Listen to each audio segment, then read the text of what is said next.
अस्सलामुअलैकुम सामीन। 9 शाबानुल मुअज़्ज़म है, 2 मार्च है।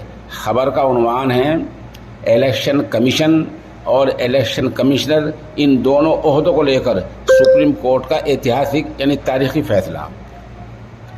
अब चुनाव आयोग में मुख्य चुनाव आयुक्त यानी चीफ इलेक्शन कमीशन और चुनाव आयुक्त यानी इलेक्शन कमिश्नर ईसी, सीईसी और ईसी, इन दोनों की तकर्री कैसे हो, इस पर सुप्रीम कोर्ट ने बड़ा फैसला दिया है। सुप्रीम कोर्ट ने कहा है कि सीबीआई चीफ की तर्ज पर ही चीफ इलेक्शन कमीशन और इलेक्शन कमिश्नर की तकर्री होनी चाहिए।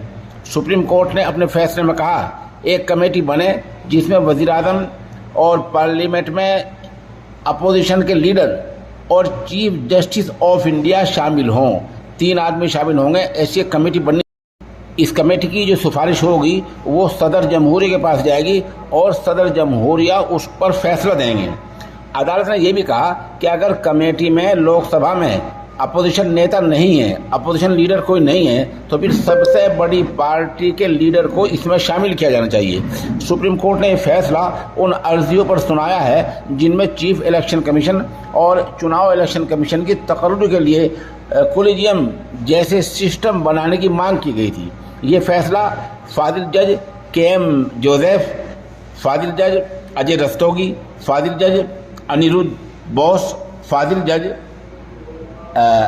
हृषिकेश राय और फाजिल जज CT रवि कुमार की बेंच ने दिया है। बेंच ने इस मामले में पिछले साल 24 नवंबर को अपना फैसला महफूज रख लिया था। बहरहाल यह फैसला आज सुना दिया गया है।